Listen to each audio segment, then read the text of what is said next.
Hello, this is Darrell Castle with today's podcast. Today is Monday, September 8th, 2014.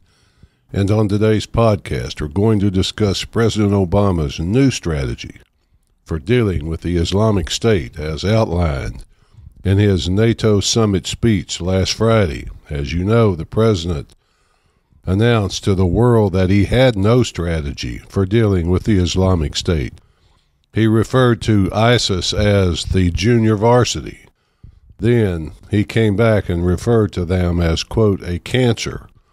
Vice President Biden remarked that we would follow them to the gates of hell, he said, until they are brought to justice.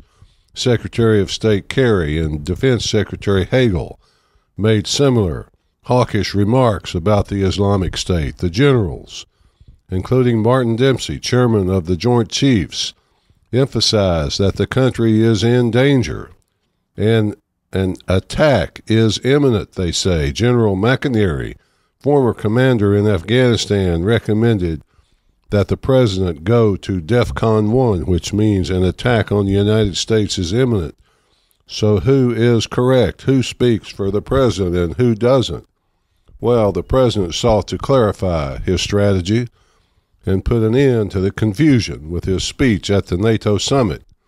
He sought to involve NATO and a coalition involving 9 NATO members: the U.S., Britain, France, Australia, Canada, Germany, Turkey, Italy, Poland, and Denmark. The new strategy involves a two-pronged approach: a strengthening of allies on the ground, such as the Kurds and the Peshmerga, with training and modern weapons, while bombing the Islamic State with mostly U.S. air power. At the same time, efforts will be made to involve allies in the Middle East, especially Sunni countries that do not share the Islamic State's vision.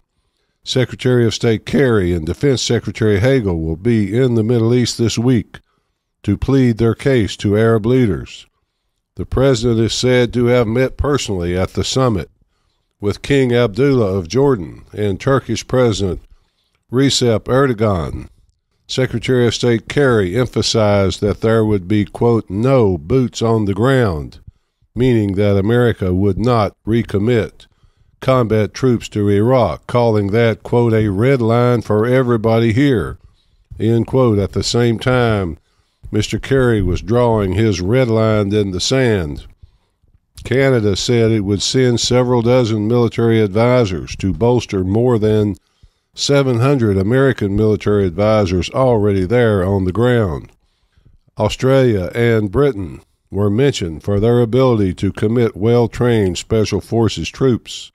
The last part of the president's new strategy is to target Islamic State finances, including the sale of its oil from captured oil wells. The president mentioned that he hopes the new NATO alliance will become a model for how NATO deals with other terrorist groups around the world, groups including Boko Haram in Nigeria and Al-Shabaab in East Africa. So NATO comes back on center stage. And the president's strategy does more than just attack the Islamic State. It also seeks to revitalize and rebuild an alliance that perhaps has overexpanded but has certainly waned in influence and power under President Obama. In fact, I heard the Iranian leadership say just yesterday that America, in their opinion, is no longer a powerful force under President Obama.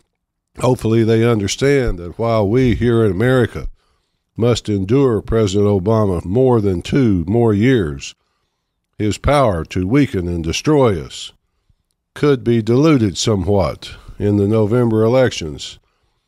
In Africa, Boko Haram, the brave jihadist group that specializes in child rape and attacks on little girls, says that it may declare a caliphate in Nigeria and other parts of West Africa.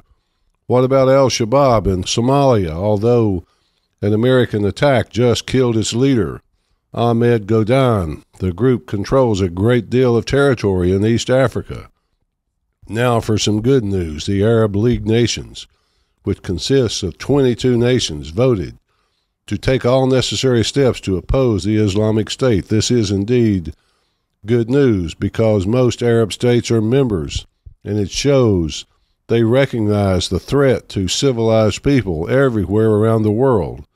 Finally, perhaps the rise of many jihadist groups will bring with it many caliphates like the one announced by Boko Haram, all declaring that they speak for all Muslims worldwide.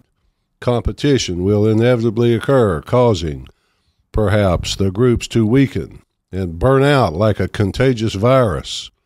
One hopes and prays for such results, but before that happens, the world, I'm afraid, is in for a long and difficult struggle.